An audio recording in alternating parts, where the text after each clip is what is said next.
Olá, tudo bem com você? Eu espero que sim. Vamos começar mais um Conecta Terceiro Setor? Esse espaço organizado e produzido pela Fundação José de Paiva Neto, que nos traz muita informação, muito conteúdo para o desenvolvimento institucional das organizações do terceiro setor, as organizações da sociedade civil, organizações religiosas, movimentos sociais, coletivos, associações, fundações, enfim, todos aqueles que trabalham para um dia a dia melhor, mais justo, mais inclusivo, mais solidário. E como sempre, aquele favor que eu já te peço logo no início, compartilhe esse vídeo com toda a sua rede, para que a gente possa fazer uma corrente do bem, para que possamos divulgar ainda mais o trabalho do nosso querido terceiro setor. E hoje, como o tema é comunicação, esse pedido tem muito mais força e muito mais peso para que você também nos ajude de verdade a compartilhar e chegar a cada vez mais pessoas o conteúdo que vamos conversar hoje. A nossa convidada é a Natália Gonzalez e ela vai ensinar muito para a gente aqui. Então fica com a gente até o final, que com certeza as dicas, a aula que ela vai dar para a gente aqui vai ser muito útil para a sua ONG, para a sua OSC. Bom, Natália, obrigada por estar aqui com a gente hoje. Eu que agradeço o convite, é sempre uma honra poder contribuir, a gente sempre aprende um pouquinho junto também, né? Bom, a primeira pergunta, o primeiro pedido que eu faço para os nossos convidados é que vocês se apresentem à nossa audiência. Então, por favor, quem é a Natália? Quem é a Natália na fila do pão?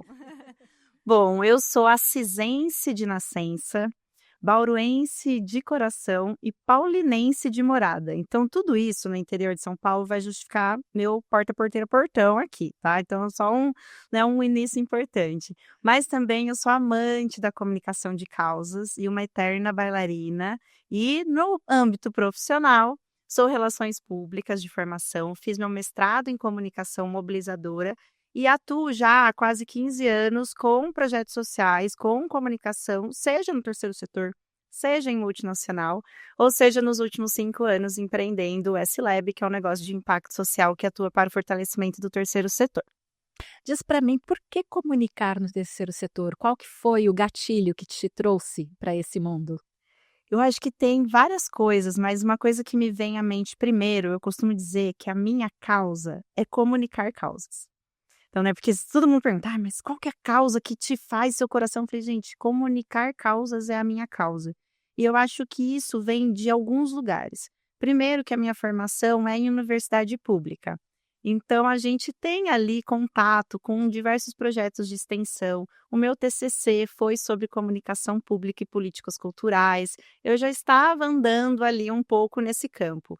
Mas depois, assim, logo que eu me formei, eu fui atuar na área de comunicação de uma organização do terceiro setor, na Fundação Abrinq. E ali eu falo que eu tenho a sorte de ter me encontrado profissionalmente muito cedo, né? Logo ali, recém-formada, já tive esse contato numa organização super referência e eu falei: "Eita, é com isso que eu quero trabalhar".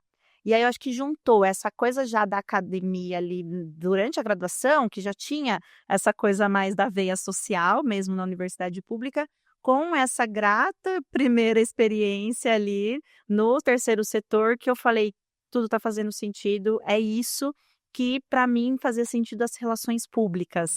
Porque ainda, né, eu entrei na faculdade e falei: "Que é relações públicas? O que é isso?". E aí eu acho que no decorrer eu fui começando a ver que era nesse setor, era nesse campo, que para mim eu via muito sentido das relações públicas acontecerem, assim, sabe. Então, eu vou te fazer essa pergunta inicial. O que que faz um relações públicas? O relações públicas, ele tem uma formação mais generalista, então tem esse olhar para o planejamento da comunicação.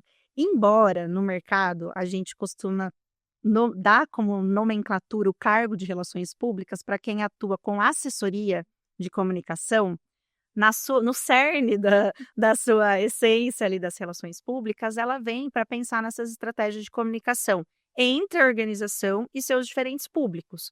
E a depender do setor que você está, que pode ser qualquer um dos 3 setores, você vai ter algumas coisas que vão falar mais alto, né, alguns valores e alguns objetivos, e em outros menos, como no terceiro setor. A gente tem alguns objetivos bem diferentes do setor privado, pensando em venda, lucro e tudo mais. Mas as relações públicas, ela vem nesse lugar, né, de como conectar as audiências e essa gestão da comunicação orientada a resultado. E tendo essa formação mais generalista, você vê um pouquinho de jornalismo, de redação, você vê coisa de rádio, você vê coisa de design, você vê de fotografia, você vê de estratégia, administração, economia. Eu falo que o olhar do profissional, ele acaba sendo mais generalista para te dar até a opção do que você quer se especializar. E aí, como eu falo que eu tive essa sorte de me encontrar muito cedo, foi onde eu comecei a falar: "Não, é aqui, é comunicação de causas, e aí então vamos, pós-graduação, mestrado, vamos aprofundar, porque daí cada portinha que você abre, tem muita coisa pela frente". E você falou, né, após o mestrado, então a academia sempre está aí na sua vida também. Então, tem um fato curioso, né, que a minha mãe é professora universitária, eu fui aluna da minha mãe. E aí essa veia, assim, né, do pilar de pesquisa, eu fiz iniciação científica na graduação, então tinha esse lado aí acadêmico. Eu não emendei, né, a graduação no mestrado, eu vim para São Paulo, porque eu fiz minha graduação em Bauru, então eu vim para São Paulo, aí vim trabalhar, trabalhei no terceiro setor, mas aí foi aquele momento que eu falei: "Tô sentindo falta de uma substância, porque eu tô meio que acabando fazendo sempre as mesmas coisas, eu não tô com um repertório para poder inovar e pensar diferente". E aí foi quando eu falei: "Esse negócio de mestrado, como é que é?". E aí, óbvio, conversei um pouco com a minha mãe, aí conversei um pouco com colegas que estavam fazendo, falei: "Ah, vamos tentar, vamos lá de volta para Bauru". E aí eu prestei, e aí foi onde eu falei: "Cara, que mundo é esse?". Mas eu já tinha essa visão de que não era para eu seguir carreira acadêmica. Que era uma etapa para eu voltar para o mercado e aí aplicar. Tanto é que a minha pesquisa foi um estudo de caso, porque eu tinha em mente: "Tá, ao final dessa pesquisa, não quero engavetar numa revista científica, não quero engavetar em evento científico, ai, porque é Qualis não sei o quê para pôr no currículo Lattes". Tipo, não, eu não tinha essa pretensão, eu tinha a pretensão de: "Tá, como é que a gente volta e conta isso para quem está lá fazendo?". E aí foi quando tudo começou, que me traz também até aqui hoje, que aí eu comecei a levar os resultados da minha pesquisa de mestrado para eventos do terceiro setor. Qual que E foi o tema da pesquisa? foi como mobilizar pessoas em uma causa. E aí o estudo específico era como mobilizar jovens, e aí o estudo de caso era um estudo um projeto, né, uma iniciativa que eu trabalhei durante a minha estada lá na Fundação Abrinq. Muito legal, muito legal. E o retorno dessas suas palestras em eventos do terceiro setor foram interessantes? Foi muito interessante, assim, porque é a primeira vez que eu fiz, e foi engraçado porque no meu mestrado, no fim das contas, eu desenvolvi uma metodologia. Eu fiz um mix de metodologias que já existiam com o estudo de caso e criei um ciclo para a criação de estratégias de comunicação mobilizadora. E aí eu falei: "Isso aqui ficou legal, ficou interessante". Falei: "Vou começar a inscrever". E a primeira vez que eu falei num evento, umas jovenzinha, né, porque já faz 10 anos que eu entrei no mestrado, então faz tempinho. Aí eu falei: "Gente", morrendo de medo e tal. E aí no fim da palestra, fez uma fila de pessoas para falar comigo. Eu falei: "Gente, acho que foi legal". E aí, assim, as perguntas de: "Nossa, você dá consultoria?". E assim, eu, putz, sei lá, tinha 4 anos de mercado, assim, né, de atuação. Eu falava: "Gente, isso aí parece que tem um campo para isso", né. Até que eu comecei a fazer alguns trabalhos de freelancer junto com os meus trabalhos que eu tinha na época. Porque eu falei: "Nossa, parece que fez sentido para quem está na ponta", que também era uma forma de eu validar Uhum. se aquilo que eu imaginei, né, ali no mundo acadêmico fazia sentido na prática, apesar de ter considerado um estudo de caso, né, durante a pesquisa. Então eu acho que foi um pouco disso, de falar: "Nossa, acho que não", esse olhar ainda da comunicação mobilizadora, até a expressão mesmo, ela era uma coisa muito restrita ao mundo acadêmico. E aí onde foi eu vi que foi: acho que podemos falar mais sobre isso aqui, sobre a prática disso, né". Comunicação mobiliza, comunicação mobilizadora, quer dizer, as palavras elas já se autoexplicam? Sim, porque a gente pensa que é a comunicação com o objetivo de mobilizar. Então não é uma comunicação só para a gente informar algo. Eu estou pensando nessa comunicação que cria vínculos, que gera relacionamento, né, então essa perspectiva mais relacional mesmo, de relacionamento, porque para eu mobilizar, não é com post, não é com e-mail, por si só. E aí entender essa construção de vínculos, que não é simples, não é rápido, mas também predispõe outros conceitos, né, de outras ciências, não só da ciência da comunicação, isso ajuda muito a gente a entender e ampliar essa perspectiva de que comunicação é só conteúdo e canal, sabe? E aí essas provocações começaram a fazer parte aqui do nosso dia a dia, tanto é que o nosso lema lá no S-Lab é: comunicar é mais que informar, é tipo mantra diário, comunicar é mais que informar, porque a gente está olhando com essa visão de eu estou comunicando para mobilizar pessoas, que pode ser para tomar qualquer tipo de ação, seja virar voluntário, seja assinar uma petição, seja fazer uma doação, a que for, mas antes da ação precisa vir a mobilização. Eu acho que cabe como uma luva mesmo, né, esse olhar de comunicar, mobilizando para o terceiro setor. Totalmente. Porque é isso, né, a gente entender que o meu pedido, a minha chamada para ação, o meu famoso CTA, Call to Action, se eu estou entendendo que a pessoa precisa fazer algo para a minha causa, é importante que eu entenda também o que eu estou oferecendo para ela tomar essa decisão, que é uma decisão de confiar na minha causa. É uma decisão de confiar na minha marca. Diferentemente de em devidas proporções, né, eu vou comprar essa caneta. Eu tenho menos camadas de meus valores, qual que é o meu repertório, o que é essencial para mim, eu vou escolher essa organização para doar o meu dinheiro, porque o que eu vou ter em troca instantâneo? Eu não vou levar a caneta para casa. Eu estou escolhendo doar para essa organização, que eu preciso confiar que ela vai fazer o bom uso disso. E aí é muito diferente as dinâmicas, né, para a gente pensar um consumo de produto e serviço e de uma mobilização para você converter uma ação, que pode ser botar a mão no bolso para uma causa, ou pode ser dedicar seu tempo, que também é super valioso. Super, super. Confiança é uma palavra que está agora muito em voga, tanto para quem faz investimento social, doador, quanto para gestor e captadora de recursos de uma organização da sociedade civil. A comunicação, ela influencia a confiança influencia outras áreas? Qual que é o teu olhar sobre? É muito legal você comentar disso, porque acabou de sair atualizado, né, o censo GIF, e eles têm lá, é o top 1, é o requisito mais importante para os financiadores, a confiança e a transparência. Ficou em 90%, subiu do último para esse de 75% para 90%. Sendo, assim, poderia assinar lá vários, então a soma vai dar mais de 100%, mas é o top 1. E aí, como que a gente conecta essa, né, questão da comunicação com a confiança? A gente criou a tríade da confiança, que é clareza sobre a sua razão de existir, o problema que você atua, transparência dos processos e dos resultados e consistência. E aí, por que isso é importante? Por que isso só tem a ver com comunicação? Se eu não sou transparente, as pessoas não vão saber o que eu faço com aquele recurso. Se eu não tenho clareza do porquê que eu existo, como que eu meço esse impacto que eu estou prometendo que eu vou gerar ou que eu gero, eu vou ter muita dificuldade de comunicar. E se eu não comunico, como eu vou construir a confiança? Por quê? Olhei, assisti aqui o jornal, vi uma matéria sobre a sua organização. Vou lá e jogo no Google. Ou não encontro o site, ou eu encontro uma mídia social que não está ativa. Será que existe essa organização? Você começa a levantar muitos serás que com a comunicação você consegue endereçar o que eu estou fazendo. Porque eu vou gerar essa confiança à medida que eu sou transparente, à medida que eu comunico com recorrência, com consistência, que não é cada hora eu falo uma coisa, que tem coerência do que eu falo, que eu faço, e do que eu mostro que eu faço. E aí tudo isso junto, porque não tem a fórmula mágica, né, da confiança. Faça isso e terás confiança eternamente. Né? Não temos. Então a comunicação ajuda a construir essa consistência que vai gerar a confiança. E a gente também precisa pensar como que eu entendo o que gera valor para para aquela audiência que eu quero construir a confiança.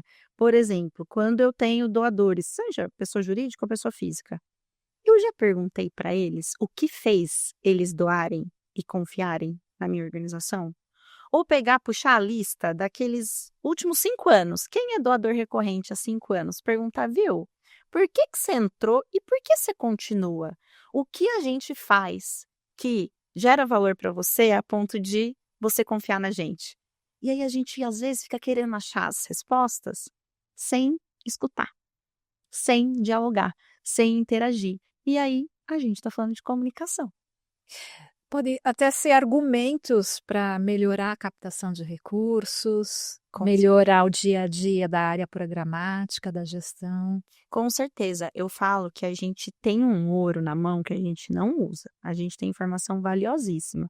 Porque imagina, se eu faço um levantamento com os doadores mais fiéis da minha organização, isso que ele fala para a gente é tão valioso que pode direcionar uma nova campanha que eu vou fazer. Porque aí eu vou buscar pessoas que valorizam coisas semelhantes do que eu encontrei como padrão. É uma investigação, olha, que a gente está fazendo. Daí eu faço o levantamento dos dados, eu vou buscar padrão e aí eu uso esse padrão para direcionar o que eu vou fazer de nova ação, para a gente não ficar tirando lá, fritando o cérebro, fazendo brainstorm a partir do zero. Nunca é do zero. Nunca é do zero. Tem o repertório de cada pessoa que está ali, tem os dados que a gente tem da organização. Se não tem, a gente pode levantar. Faz um formulário no Google gratuito, né? Endereça para essas pessoas, porque isso é muito valioso. Esses argumentos que você comentou, ele vale tanto para conseguir novos doadores, mas também para usar, às vezes, de informação dentro de um projeto. Que você estava lá escrevendo um novo projeto, você nem estava dando tanta importância para aquilo, mas aí você viu que alguns investidores, aquilo lá era o suprassumo. Eles falam, vou colocar mais sobre isso aqui, porque isso está gerando valor. E aí, retroalimenta, né? É sempre esse retroalimentar. Por isso que a comunicação interna da organização também é importante, porque a chance dessas informações se perderem é muito grande. Te ouvindo falar, para mim fica muito tranquilo e fácil ver uma organização grande fazendo todo esse ciclo formativo de comunicação. Mas para quem tem poucos recursos ainda, né, diga-se de passagem ainda, e tem uma equipe pequena ou sequer tem uma equipe de comunicação, quais os primeiros passos? Primeiro passo, respira. Importante, respira fundo, fala, eu preciso parar para investigar e planejar.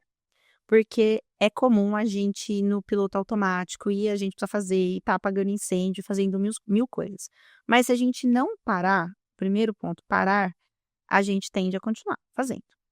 Então, parei, respirei, vamos olhar para o retrovisor. O que eu tenho de boas práticas e aprendizados? O que a gente fez e deu certo em comunicação?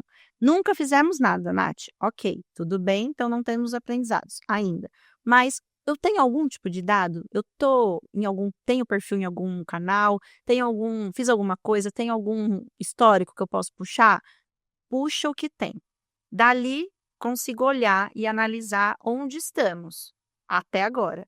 Agora, daqui para frente, o que eu tenho de oportunidade em comunicação? E a comunicação só vai ser estratégica se eu tiver uma estratégia maior da organização. Então, não dá para eu pegar e falar, isso, gente, acontece. Preciso de uma comunicação estratégica, seja a pessoa que chega para a nossa consultoria, ou seja isso vivendo dentro de organizações. Onde está a estratégia da organização?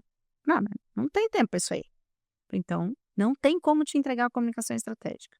Porque não dá para uma área, uma frente, ser estratégica sozinha. Ela vai ficar com qual direção? Então, o primeiro ponto é entender o que temos de estratégia institucional, da organização como um todo, porque isso vai ser bússola.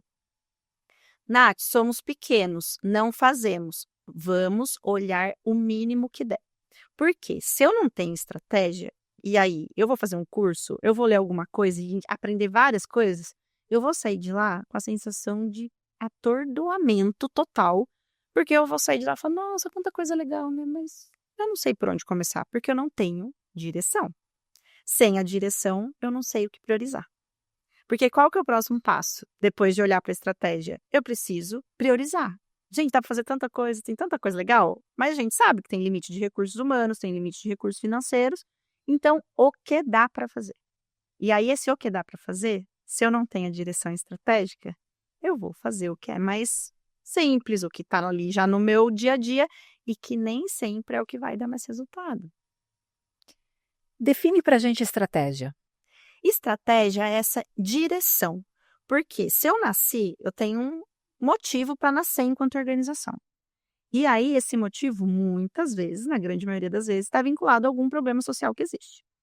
E aí, a partir desse problema social que existe, nós, enquanto organização, definimos que vamos atuar em 3 eixos prioritários. Os nossos programas e projetos vão ser nesses eixos. A partir dessa definição, eu sei que esses programas e projetos vão me ajudar a chegar em algum lugar. O que é esse lugar?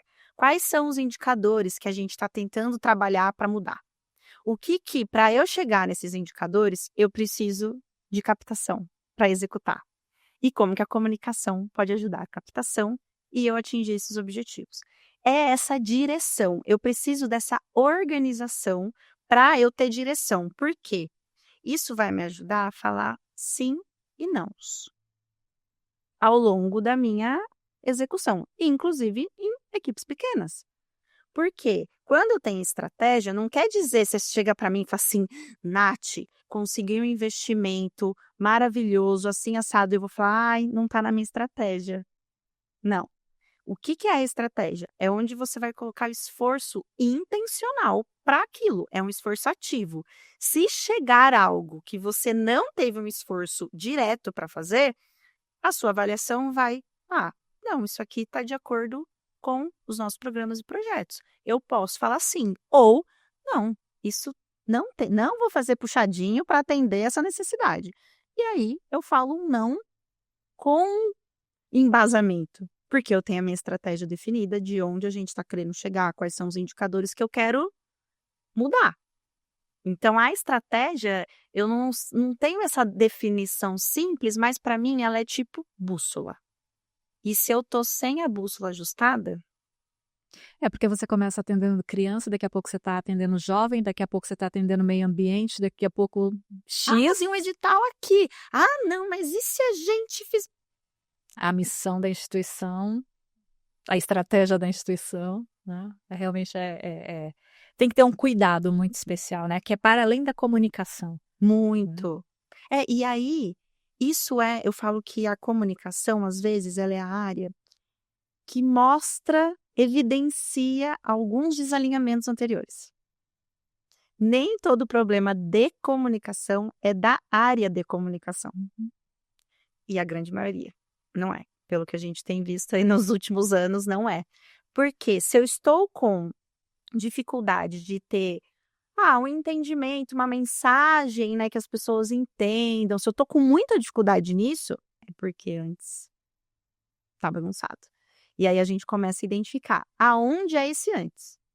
Porque pode ser simplesmente porque, talvez eu não mapeei os públicos prioritários, e aí, como eu não tenho os públicos prioritários mapeados, a minha mensagem está ficando confusa, ou eu estou escolhendo o canal errado. Pode ser esse passo que é mais próximo, mas pode ser um passo lá do começo, que é isso que você falou. A gente nasceu e aí a gente foi fazendo, e aí a gente vai fazendo os projetos porque vão aparecendo, e aí eu pergunto, mas qual que é a realidade? Qual o problema social que vocês estão atuando? E aí essa resposta é difícil de vir, é porque a gente precisa vir aqui no passo zero. Não é o passo que está já próximo da comunicação, é um passo bem mais do começo mesmo. Então, a comunicação, por exemplo, aquele post numa rede social, XPTO, está certo dizer que é a ponta do iceberg, apenas de todo esse processo de comunicação e gestão? Sim, eu falo que quando a gente pensa comunicação, diretamente a gente pensa em conteúdo. É a primeira camada que a gente faz essa correlação. E conteúdo também é comunicação, mas não é só.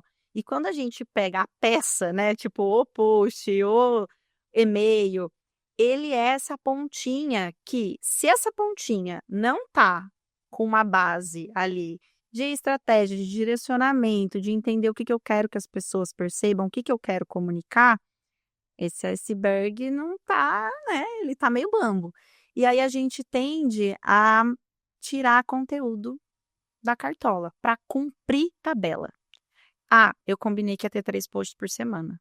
Então, vai ter 3 posts por semana. Mas por quê? Com qual objetivo? Esse canal tá ali para quê? Para falar com quem? A gente quer que as pessoas percebam o quê? 3 perguntas. Mas a gente vai pro para o post. E é natural a gente entender que essa dinâmica acontece pela correria do dia a dia. Só que aí qual que é o perigo aí? A gente vai fazendo na correria para fazer e depois tem a sensação de que não saiu do lugar. Pô, eu tô há 3 anos fazendo lá meu Instagram, não aconteceu nada, todo ano eu faço campanha do Dia de Doar, não vem ninguém de doação pelas mídias sociais, só vem pelo meu grupo do Zap, só vem da família. Por que que vem da família e do grupo de amigos do Zap? Porque eles confiam em você, pessoa. A sua marca enquanto instituição ainda não adquiriu essa maturidade para que pessoas que não sejam do seu vínculo mais familiar consigam entender que, poxa, o seu trabalho é importante, que consigam ver essa construção da confiança a partir de comunicar e ser transparente. Mas é um trabalho que é de formiguinha. Não é, eu brinco assim, que não é porque a internet ela é rápida, né? Que o resultado da comunicação é na mesma velocidade que a gente clica em publicar num post. Não é, mas a gente cria essa expectativa. E o certo é fazer apenas comunicação digital?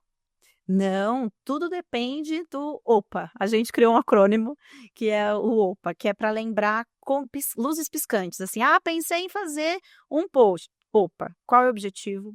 Para quem quer? Qual é o público? E aí eu penso na ação. Por quê? Vamos supor que a gente tem um projeto num determinado território específico de um município. E aí o meu desafio é engajar essas pessoas para tomar uma vacina específica. E aí eu chego lá, falo, gente, vamos pensar nossa campanha de vacinação. A gente vai fazer 5 lives, 10 posts, vai ser nosso mês da campanha. Mas o meu público é daquele território. Eu estou com um desafio com aquelas mulheres de idade tal daquele território. Onde que as mulheres, com essa idade, estão se cuidando? Onde elas frequentam? Quer dizer que eu não vou pensar o digital? Não é um ou outro. É e. E aí, às vezes, eu estou fazendo um baita esforço no digital e que eu não vou encontrá-las lá. Ou vou encontrar muito pouquinho. E eu estou esquecendo de talvez fazer uma campanha com agentes de saúde que visitam essas casas, na UBS do bairro, com carro de som do bairro. E aí eu estou deixando de lado de estar no espaço que já fala de saúde, que acessa diretamente essas pessoas, porque eu fico em comunicação, mídia social, comunicação, mídia social, comunicação, mídia social. E tem muito mais coisa. E eu acho que isso também é um lugar da comunicação mobilizadora, é a gente entender que esses públicos, eles são ativos nesse processo. Entender que sim, eu preciso escutá-los. Porque às vezes a gente estava recentemente com uns projetos que estavam com o desafio de levar prevenção e rastreamento de alguns tipos de câncer femininos para aldeias indígenas. E aí, se eu não vou lá entender, ou se eu também não trago pessoas até para fazer parte do time, né, para poder mobilizar e conscientizar essas pessoas, eu não entendo que é totalmente tabu o marido deixar a mulher ir fazer exame ginecológico. É a realidade daquele território. Não vai. Você não vai se despir na frente de nenhum médico. E aí, imagina, se eu pulo essas etapas, se eu chego lá e falo, gente, cartilha aqui, reação é de distanciamento. E aí, tudo isso é essa comunicação que a gente entende que o nosso receptor também é ativo nesse processo de comunicação. Eles não são só meros receptores que vão ficar lá, vai, gente, comunica para mim que eu vou aceitar tudo que vocês disserem e eu vou agir da forminha que vocês estão esperando. Não é assim, essa não é a realidade, né? E, te ouvindo falar, não é para um ou outro projeto, é para a grande maioria dos nossos projetos no terceiro setor, né? Não, totalmente, porque a depender do objetivo do seu projeto, você também vai ter os públicos prioritários que precisam ser envolvidos para atingir aquele objetivo. E aí a máxima do quem quer falar com todo mundo não fala com ninguém. Eu preciso conhecer a fundo mesmo quais são os comportamentos, os medos, o que impede, e a gente pula muito rápido essa etapa. E fala, quais são, né, qual que é o público-alvo? As mulheres do território X. Pronto, próximo, o que a gente vai fazer? Poxa, não, gente, calma. Quem são essas mulheres? Onde elas frequentam? O que a gente tem dado? Quantas fazem rastreamento? Quantas não fazem? A gente precisa estressar, assim, sabe? Investigar. Porque fala, mas Nath, demora tempo. A gente só está invertendo onde a gente está colocando tempo. Porque, no geral, a gente passa voando pelas etapas iniciais para executar. E, às vezes, executar alta quantidade de coisas. E se a gente invertesse, colocasse mais tempo nessa parte de definição do objetivo, de conhecer o público, talvez a gente não precisasse de tantos posts e tantas lives assim. Seriam algumas reuniões ali no território, envolvendo tais pessoas. Nem preciso de tanto material, e flyer, e cartilha, e live, e fazer roteiro, e não. Vamos fazer as escolhas. A gente consegue fazer escolha mais assertiva, porque a gente se apropriou mais da estratégia e da audiência. E dá para fazer um planejamento anual? Dá. Tudo, assim, dá para a gente pensar o planejamento de diferentes formas. Por quê? Eu posso pensar o planejamento institucional da organização, quando eu penso mais em marca mesmo. Um objetivo muito comum que a gente ouve das organizações, né? Eu quero ser referência no assunto tal. E aí, isso é um objetivo institucional de marca que qual que é a nossa forma de estressar esse tema? Ser referência para quem? Até quando? E como a gente vai medir que a gente virou referência? É convite de imprensa para ser porta-voz de um tema? É convite para falar em um evento como palestrante? O que é?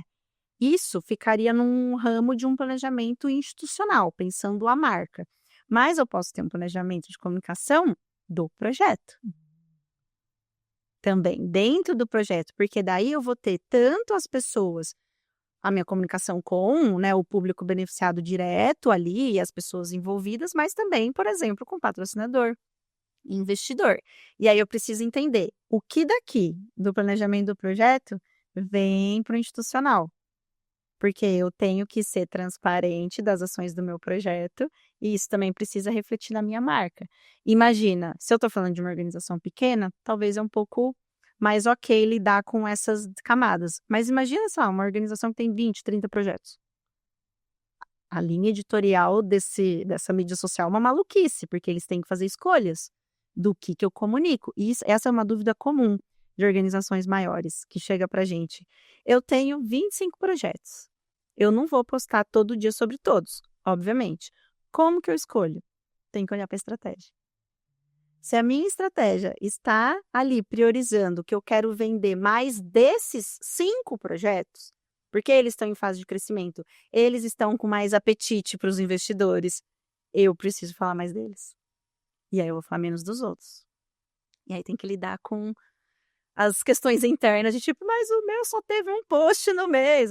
Estratégia. Aí você tem, não é pessoal, né? É pela estratégia. Por isso que a estratégia é tão importante, porque ajuda a gente a tomar essas decisões também. Ter uma rede social para cada causa dentro desses 25 projetos faria sentido? É muito trabalhoso, porque você não vai fazer um post por semana em cada um. E aí, o mais adequado é que você consiga concentrar em um único e ir dosando a depender da sua estratégia. Porque, no geral, esses 25 projetos pode ter uma equipe programática maior, mas a equipe de comunicação é a mesma para todos.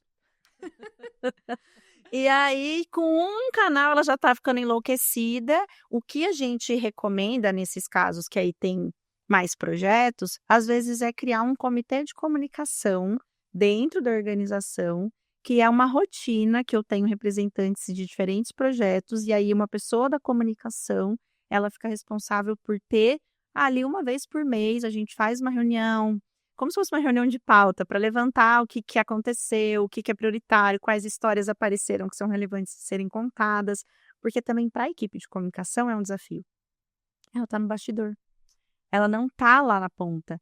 E aí, às vezes, chega, nossa, a gente precisa comunicar, a gente precisa storytelling, narrativas, contar histórias, e aí ela não está vendo as histórias todos os dias.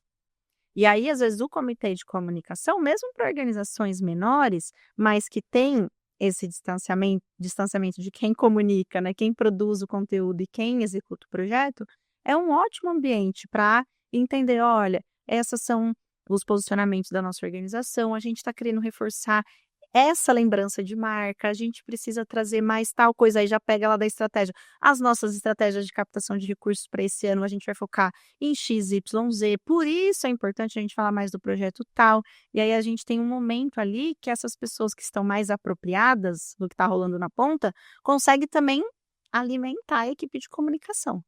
Inclusive com histórias, né, que emocionam, né? E sobre, eu falei, né, não comunicar apenas em redes sociais, mas estar em todas as redes ou as mais conhecidas é uma boa estratégia? Depende. Depende de muita coisa. Primeiro, depende de recurso humano, porque se eu fizer uma escolha de estar em todas, mas é a mesma pessoa que cuida da comunicação, que cuida da captação, burnout, né? Desgaste emocional. Então, vai depender de recurso humano e vai depender da estratégia. Porque se eu tenho uma limitação de recurso, como que eu vou tomar a decisão? Eu preciso entender o que priorizar. É uma pergunta muito comum que a gente recebe de tipo, TikTok, vou ou não vou no TikTok? Onde você está hoje? Como é que estão os resultados das que você está hoje? Quais são os objetivos que você tem?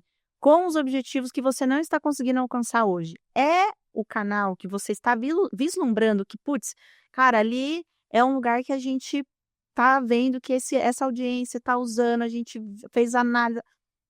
Vamos testar. Mas o só estar por ter a conta, ele é a mesma, basicamente você não estar, você precisa estar ativo, você precisa ter uma estratégia de conteúdo. E aí, se a gente começa a empilhar muitos lugares sem ter o recurso humano para isso e sem ter a direção, a gente vai estar perdendo tempo e energia. É porque a comunicação parece que é fácil, né? Assim, vamos fazer, vamos Todo fazer, mundo tem Instagram. vamos fazer. Todo mundo tem Instagram, já sei como mexer, é só entrar lá. Mas é isso, e eu acho que esse é o desafio da comunicação, tanto para a comunicação organizacional, quanto para essa comunicação quando a gente pensa interpessoal, né? Porque, mas aqui eu me comunico, Débora, eu falo com as pessoas todos os dias, eu estou falando com as pessoas no meu trabalho, mas isso não quer dizer que a gente faz isso de uma forma que é uma comunicação não violenta, que é uma comunicação assertiva, que eu consigo me fazer entendida pelo outro. E aí, sim, existem, né, vários cursos e técnicas para melhorar essa habilidade, enquanto habilidade. E como comunicação organizacional, é esse desafio, porque, não, mas gente, eu tenho meu Instagram pessoal, eu sei como funciona isso. E aí eu chego para minha equipe e falo, gente, preciso de um post para hoje. Porque é simples aqui, no meu Instagram eu faço rapidinho. Só que aí, como a gente precisa ter todo esse arcabouço, né, direcionando da estratégia, a gente precisa parar e pensar para entender. É isso. É essa ação que você precisa agora, e até de fazer pergunta. Mas esse post você quer para quê? E às vezes, assim, é o sincericídio total mesmo, porque às vezes a gente ouviu, não, eu só quero, porque se alguém entrar lá, eu quero que eles vejam o que a gente fez. Então pronto, sincero, não é zero estratégia, é só para cumprir tabela. Então todos vamos tranquilos e felizes. Sem criar expectativa depois de chegar nessa equipe e falar, mas aquele post lá ninguém engajou. Pois é, a gente fez só porque era para fazer. E voltando um pouquinho, passinho para trás, como a gente pode comunicar uma causa sem deixar os beneficiários, por exemplo, storytelling, né? Se for contar sobre os beneficiários, vulnerabilizados também na comunicação? Sim, esse é um ponto super delicado. E eu costumo trazer, antes até de falar sobre ele, uma frase que a gente usa muito, que é a gente pensar menos, a gente publicar menos sobre a gente enquanto instituição e mais sobre as transformações que a gente gera. E aí, por que eu trago isso antes? Porque para eu mostrar as transformações que a gente gera, a gente precisa contar quem está sendo transformado. Partimos desse pressuposto. Por que isso é importante? Porque uma marca que fala muito de si e que fica aquele conteúdo muito institucional é cansativo. E até fica um pouco meio pasteurizado, meio que tudo parecido. O que diferencia são essas histórias, que são as histórias vida real ali que a gente ajuda a impactar. Mas como não expor? E aí, tem muitas camadas, porque vai depender da causa, depende da idade, depende da situação dessas pessoas, né, atendidas e tudo mais. Tem muitas camadas, às vezes até algumas causas que não pode mesmo expor por questões até judiciais e tudo mais. Mas o que é um ponto que eu sempre trago quando a gente fala disso? Tem um aspecto muito importante para a mobilização que se chama coletivização. O que é a coletivização? Eu estou aqui, né, como audiência da sua organização, senti que, além de mim, que já estou mais envolvido, não é um nível inicial de vínculo, ele já é um nível mais avançado, senti que tem outras pessoas que também estão atuando nessa mesma direção, nesse mesmo propósito. E qual que é a primeira condição para a coletivização acontecer? São 3. A primeira é concretude do problema. Eu não me mobilizo por algo que eu não sei que existe. E aí, a gente entra nessa questão da exposição. Porque a gente sempre, essa pergunta é muito comum, porque as pessoas falam, eu acho muito apelativo aquele comercial da ONG tal, que faz... Então, gente, porque tem gente que não sabe que isso existe. E eles precisam mostrar. Só que aí, obviamente, tem que entender até onde você vai mostrar. Essas pessoas que são mostradas, elas têm que estar cientes, de acordo, tem que ter o consentimento delas. Elas podem, inclusive, participar do processo de construção. Então, por exemplo, eu já participei de construção de campanha, de organização, que era com ator mirim, não era criança exatamente. Então, você cria a realidade sem expor a pessoa real, mas você conta a história real. E aí, tudo vai depender de todas essas nuances. Mas o primeiro é a concretude. Eu preciso saber que o problema existe, porque senão eu não vou me mobilizar por ele. A segunda é o caráter público. O problema existe e ele não é da esfera individual. Tem outras pessoas que vivenciam isso. E aí, no geral, as campanhas mostram ali uma realidade, mas depois ela vai contando com dados, quantas pessoas passam por aquilo e tudo mais. E por último é a viabilidade. Então, eu mostro que o problema existe, eu mostro que tem muitas pessoas vivendo aquilo, mas eu mostro que dá para resolver. Olha o que minha organização está fazendo já nos últimos anos, a gente passou de X para Y e tudo mais, porque senão parece, eu olho e falo, nossa gente, esse problema é complexo demais, dá conta disso aí não, gente, vamos pro próximo. E aí eu não me engajo porque eu falo, cara, não dá, vocês não vão dar conta. Mas aí você me mostra que vocês estão dando conta, que está conseguindo evoluir. E aí por isso que é importante essa questão de mostrar o problema. E aí tem essas camadas da exposição que a gente precisa tomar os devidos cuidados para não ir para um lugar que essa pessoa não se sinta, né, representada, que ela não esteja ali ciente de tudo que está acontecendo. Para uma organização de pequeno e médio porte, para um coletivo, para um movimento social, qual a tua dica para que eles possam começar uma comunicação eficiente?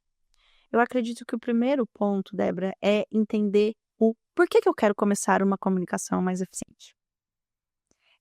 Eu sempre falo, é menos sobre a resposta e mais sobre a pergunta. Hoje, o nosso papel, quando a gente chega, né, cliente, reunião, porque eu tô precisando melhorar a comunicação. A gente faz pergunta. E é muita pergunta que vai mostrar o porquê que você começou a querer investir tempo e recurso em comunicação. Alguma coisa está doendo. E a gente tem que entender o que é esse alguma coisa. Porque se a gente pula essa etapa, a chance lá na frente de falar, mas nem deu resultado. Eu nem sabia qual que era a sua expectativa. Então, quando a gente vê um coletivo, um movimento, quais são os desafios hoje? Como a comunicação pode ajudar? E aí, às vezes, não é abrir no canal digital. A depender da causa que une, né? Às vezes é uma questão territorial, às vezes é alguma coisa. Às vezes é você ir lá, vamos marcar reunião semanal aqui nesse território para a gente discutir as pautas. Não sei. Mas vai depender desse olhar do porquê. O que me faz pensar que eu preciso melhorar minha comunicação? E aí é intuitivo mesmo. Porque às vezes a gente deixa muito, né, essa intuição, essa percepção de quem está no dia a dia de fora. E aí por isso que a gente sempre começa com muita pergunta. Porque eu preciso ouvir. E aí quando a organização está nesse momento de refletir, ela precisa se ouvir. E eu brinco que não é o se ouvir nem com o chat GPT e nem você sozinho dentro da sala. Chamem as pessoas que estão com você. Às vezes, muitas vezes, os beneficiados também. Como que a gente está? Quais são os desafios hoje? O que pode ser diferente? E aí, a partir dessa escuta, aí vamos ter que vir, tem que vir matriz de prioridade, aí a gente vai precisar organizar o que a gente vai cuidar. Não vamos cuidar de tudo, inclusive a gente comunica, quem se envolveu no processo, olha, gente, ó, a gente trabalhou muito bem junto, mas agora a gente vai priorizar 1, 2 e 3. Valeu, vamos embora, vamos junto. Mas eu acho que entender, sabe, qual que é essa fagulha que fez a gente falar, quero ter uma comunicação. Aí, daí, vem os próximos passos, que não vão ser universais para todo mundo. Cada um vai ter o seu próprio caminho. Sim. Nath, comunicação é um assunto instigante. Somos comunicadoras, então, né, não para aqui, mas o tempo também nos é escasso agora nesse momento. E eu vou dar uma dica para você que está nos acompanhando aí no Conecta Terceiro Setor. Quer aprender mais sobre comunicação? Acessa a página da Escola Aberta do Terceiro Setor, www.escolaberta3setor.org.br. Escolhe lá os cursos de comunicação, inclusive os cursos e as aulas ministrados voluntariamente pela Natália também. E vamos aprender juntos a melhorar a comunicação do nosso querido Terceiro Setor. Natália, muito obrigada mesmo pela generosidade de compartilhar, pelo teu tempo, né, que é super importante também.